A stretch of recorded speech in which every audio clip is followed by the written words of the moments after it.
जाएगा, न बल से, ना तो बल से, ना शक्ति से, लेकिन परमेश्वर की आत्मा के द्वारा। क्यों कहा? आमीन, हालेलुया। बड़ी बड़ी मूर्तियां तो बनाए होंगे, अच्छे अच्छे, तुम देखो अरे यहाँ अच्छा लगता, घूमने में अच्छा लगता, शायद वहाँ खाना भी देते होंगे, नाश्ता भी देते होंगे, डोंट मैटर कौन से क्या क्या देते हैं, लेकिन आपके अंदर पवित्र आत्मा नहीं है तो आप परमेश्वर के जन हो ही नहीं। आमीन। संसार भी तो अच्छी अच्छी भक्ति करती है, अच्छे कपड़े पहनते हैं, अच्छे रूप धारण करते हैं, लेकिन उनके अंदर पवित्र आत्मा नहीं है, वो स्वर्ग राज नहीं जाएंगे। और यीशु मसीह ने कहा जब तक जल और आत्मा से न जन्मे स्वर्ग राज कभी नहीं जा सकता। और आप जा रहे हो ऐसी जगह में जहां आत्मा नहीं है। आज दुनिया में बड़े बड़े चर्च देखोगे जहां आत्मा वाले, वही चर्च, बिना आत्मा वाले नहीं है। हाँ, बनाए होंगे घूमने के लिए, पार्क बनाए होंगे, चीजें आप देखोगे, देखने के लिए जाओगे, लेकिन आत्मा भरने के लिए नहीं जाओगे। आमीन। आप जितने बड़े चर्च देखो कहीं भी इंडिया में, वो आत्मिक चर्च है, वहां कोई मूर्ति नहीं, केवल वचन सिखाया जाता है। आमीन।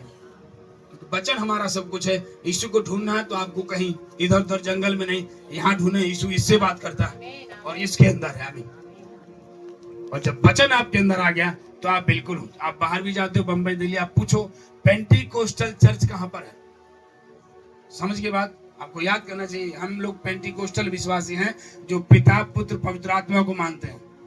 बात समझ आई? जैसे कि परमेश्वर के 3 रूप है। आमीन। 3 रूप है। जैसे एक पिता, मान लो एक पिता है। आमीन। एक पिता है। आमीन। जैसे एक पिता है, पिता उठा के जब उसके बच्चे होते हैं तो फिर वो बच्चों का पिता होता है, उसके बच्चे होते हैं तो पिता, वही पिता दादा बन जाता है। तो फिर लड़कियों के बच्चे हो तो वही पिता नाना बन जाता है। हाँ या ना? एक ही आदमी, लेकिन उसका जो नाम है अलग अलग। लड़के के बेटे दादा बोलेंगे, लड़की के बेटे नाना बोलेंगे, है एक ही। आपको ये कहते नहीं मैं नाना मानता ही नहीं, ये हो सकता है? ऐसे ही पवित्र आत्मा त्रिएक परमेश्वर है। ट्रिनिटी इसको बोलते हैं, ट्रिनिटी, त्रिएक परमेश्वर। आमीन। हम जिसकी आराधना करते हैं, पिता परमेश्वर, पुत्र परमेश्वर, पवित्र आत्मा परमेश्वर। पवित्र आत्मा ही परमेश्वर है, पवित्र आत्मा ही प्रभु यीशु मसीह।